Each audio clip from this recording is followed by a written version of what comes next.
अब स्टार्ट करते हैं क्वेश्चन नंबर 5।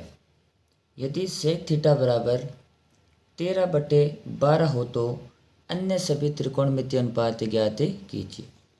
तो हम जानते हैं कि सभी त्रिकोणमितीय अनुपात ज्ञात करने के लिए हमारे पास समकोण त्रिभुज की तीनों भुजाएं होनी आवश्यक है। तो अब इसमें ये कोण दे रखा है थीटा, तो इस थीटा कोण के लिए क्या करना पड़ेगा, हम इसको मान लेते हैं थीटा कोण, क्योंकि ये न्यून कोण है। तो इस त्रिभुज को हम नाम दे देंगे ए बी और ये सी। अब हमें दे रखा है सेक थीटा, तो लाल बट्टा कक्का ये हमने पढ़ रखा है। इसके हिसाब से देखो सेक थीटा क्या होगा, सेक थीटा होता है कर्ण बटे आधार। तो इस थीटा के लिए ये तो कर्ण फिक्स है, तो कर्ण कितना है 13। इस थीटा के लिए ये लंब हो जाएगा, तो आधार बचा ये, तो हमें आधार कितना दे रखा है 12।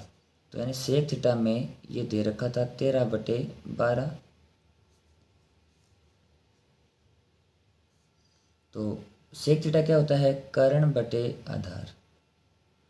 सेक थीटा होता है कर्ण बटे आधार, तो कर्ण तो हो गया 13 और थीटा के लिए ये भुजा लंब, तो ये क्या बची आधार। आधार कितना दे रखा है 12। अब तीसरी भुजा ज्ञात करनी है। तो हमें पता है कि कर्ण के अलावा हमें कुछ भी ज्ञात करना होता है ना, तो क्या करेंगे उसको साइड में रख देंगे और कर्ण में से यानी कर्ण के स्क्वायर में से जो भुजा दी गई है ना उसको क्या कर देंगे घटा देंगे। ये कहाँ से आता है, ये पाइथागोरस प्रमेय से आता है। अगर आप उसमें उस प्रमेय में लिख के मान रख के फिर करोगे तो भी यही आएगा, इसलिए हमने क्या कर दिया डायरेक्ट यहाँ से कर दिया है। हमें चाहिए BC² का मान, तो AC कितना है 13, तो 13 का स्क्वायर माइनस AB कितना है 12, तो यह आ जाएगा 12 का स्क्वायर। 13 का स्क्वायर 169 माइनस 12 का स्क्वायर 144। तो 169 में से जब 144 माइनस करेंगे तो ये आ जाएगा 25।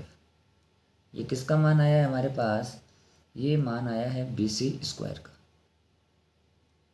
हमें तो मान चाहिए BC का, तो स्क्वायर जब हटाते हैं तो इधर क्या लग जाएगा अंडर रूट लग जाएगा या स्क्वायर रूट आ जाएगा। और हम जानते हैं कि अंडर रूट 25 का मान कितना होता है 5।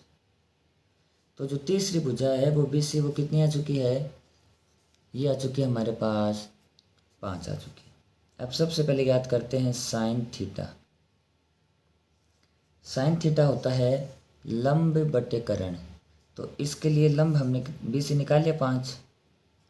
इस थीटा के लिए लंब ये और कर्ण ये, तो साइन थीटा आ जाएगा 5/13।